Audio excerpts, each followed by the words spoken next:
क्या दुनिया के सबसे ताकतवर घर व्हाइट हाउस की दीवारों के पीछे कोई बड़ी दरार पड़ गई है? चर्चाएं तेज है कि डोनाल्ड ट्रंप के अपने ही आशियाने में बगावत की आग अब सुलग रही है। सवाल यह भी उठ रहा है कि क्या अमेरिका की फर्स्ट लेडी ने अपने ही पति के खिलाफ मोर्चा खोला हुआ है? अमेरिका के पावर कॉरिडोर में इस बात की चर्चा है कि ट्रंप परिवार के भीतर कोई ऐसा बम फूटा है जिसकी गूंज सिर्फ वॉशिंगटन में ही नहीं बल्कि पूरी दुनिया में अब सुनाई दे रही है।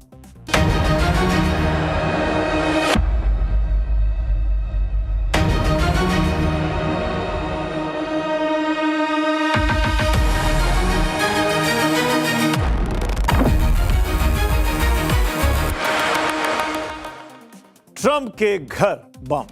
पश्चिमी एशिया में जारी जंग के साथ साथ दुनिया भर की सुर्खियों में इस वक्त एक और नाम है और वो है जेफरी एप्स्टीन का। ये वो नाम जिसने ट्रंप के राजनीतिक करियर पर हमेशा के लिए काला धब्बा बना दिया है। लेकिन इस बार हमला बाहर से नहीं हुआ है, घर के अंदर से हो रहा है। मेलानिया ट्रंप जो कि उनकी पत्नी है, उन्होंने व्हाइट हाउस से वो कह दिया जिसने ट्रंप की रातों की नींद उड़ा दी है। मेलानिया ट्रंप ने क्या कुछ कहा वो आगे आपको बताता हूं, लेकिन पहले देखिए किस तरह अमेरिका की फर्स्ट लेडी के एप्स्टीन पर दिए बयान के बाद अब पेंडोरास बॉक्स खुल गया है। एप्स्टीन की शिकार महिलाओं ने मेलानिया ट्रंप को आईना दिखाया है। यहां मैं एक बात बहुत साफ कर दूं कि आप जिन महिलाओं का बयान अब सुनने वाले हैं उन्होंने खुद अपनी पहचान जाहिर की है। ये एप्स्टीन के विक्टिम्स हैं, पीड़ित हैं, क्योंकि ये वो व्यापाचारी जेफरी एप्स्टीन की पोल पट्टी खोलना चाहती हैं। महिलाएं खुलकर सामने आई हैं। अमेरिका के कई बड़े न्यूज़ नेटवर्क पर बिना नकाब के इंटरव्यू दे रही हैं। इसीलिए हमने भी इन महिलाओं के चेहरों को ब्लर नहीं किया है। इन दिनों एप्स्टीन विक्टिम जूलियट ब्रांड का एक वीडियो इंटरनेट पर आग की तरह फैल रहा है। क्यों मेलानिया ट्रंप को घसीट रही हैं अपने साथ, सुनिए। एप्स्टीन सर्वाइवर जूलियट ब्रांड अमेरिकी राष्ट्रपति डोनाल्ड ट्रंप और फर्स्ट लेडी मेलानिया ट्रंप को कोर्ट में खड़े होकर गवाही देने को कह रही हैं। तो अब एक दूसरी एप्स्टीन विक्टिम मरीना लोसार्ड ने स्काई न्यूज पर आकर मेलानिया के दावों को भी चुनौती दे दी है। सुनिए इसको। मरीना पूछ रही हैं कि आखिर कब तक पीड़ितों को ही अपनी कहानी सुनानी पड़ेगी? क्यों नहीं ट्रंप और मेलानिया सामने आकर सच बताते? धमाका सिर्फ बयानों तक सीमित नहीं है, अब बात कोर्ट की दहलीज तक पहुंच गई है।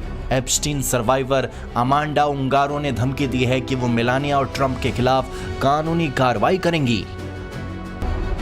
तो सुना आपने, अमांडा ने अपने पोस्ट में दावा किया है कि उनके पास ऐसे सबूत हैं जो साबित करते हैं कि ट्रंप और एप्स्टीन के बीच के रिश्ते सिर्फ जान पहचान तक सीमित नहीं थे। मेलानिया का अचानक सामने आना और सर्वाइवर्स की पैरवी करना ट्रंप के लिए किसी आत्मघाती हमले से कम नहीं है। एप्स्टीन सर्वाइवर लिसा फिलिप्स ने जो कहा है वो सबसे चौंकाने वाला है। आप समझ रहे हैं कि क्या कुछ चल रहा है, क्यों चल रहा है, ये भी अब आप समझ लीजिए।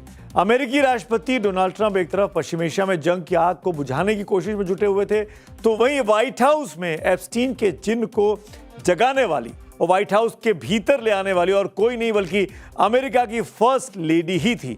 5 दिन पहले मेलानिया ट्रंप ने जो कहा वो एप्स्टीन की विक्टिम नहीं हूं मैं, और न ही एप्स्टीन ने उनके डोनाल्ड ट्रंप से मुलाकात करवाई थी।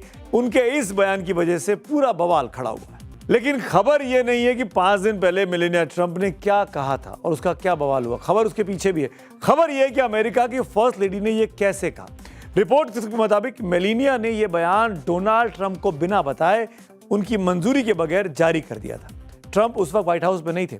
मेलानिया ने न सिर्फ खुद को एप्स्टीन से अलग किया बल्कि अमेरिकी संसद से मांग कर दी कि एप्स्टीन सर्वाइवर्स जो विक्टिम्स है, जो पीड़ित है एप्स्टीन के, उनके लिए पब्लिक हियरिंग किया जाए।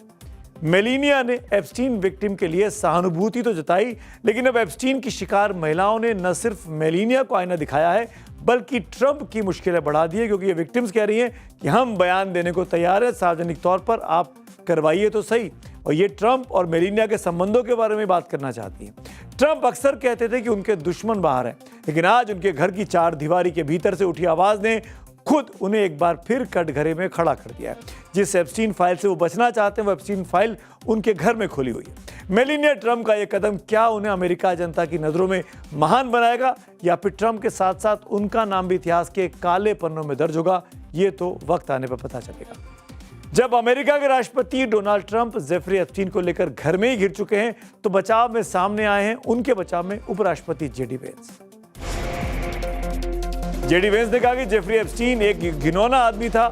उन्होंने एक ईमेल के हवाले से दावा किया है कि एप्स्टीन ट्रंप से नफरत करता था, तो वहीं ट्रंप भी एप्स्टीन से नफरत करते थे। जेफरी एप्स्टीन का जिन्न पहले से दुनिया भर के कई नेताओं का पीछा नहीं छोड़ रहा।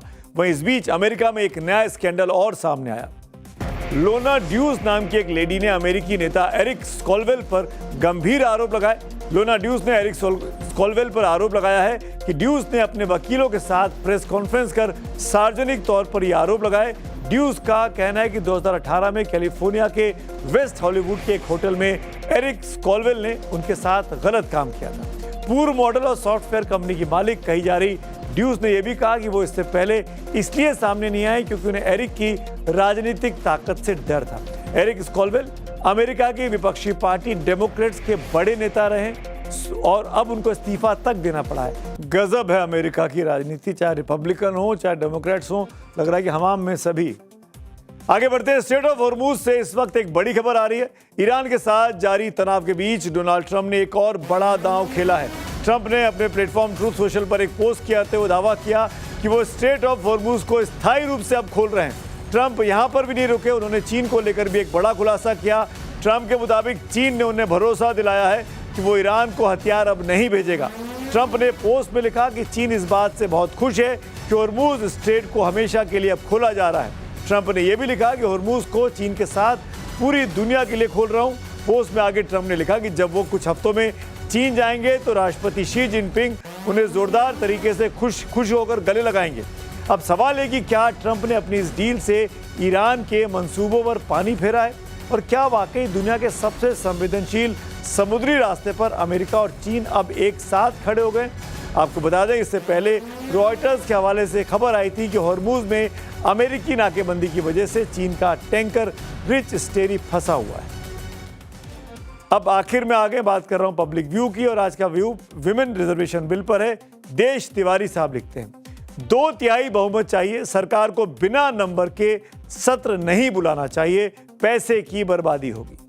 विमेन रिजर्वेशन बिल पर अविनाश पांडे का ट्वीट है, महिला बिल की गूंज जोरदार पर रास्ता अब भी उलझा हुआ है। संविधान में बदलाव तय मगर परिसीमन के पेच में अटकी हकीकत। सवाल ये, कागज की बराबरी कब जमीन पर उतरेगी। तो आज मेरे साथ चक्रव्यूह में इतना ही। कल शाम 6:57 मुलाकात होगी। तब तक के लिए शुभ रात्रि।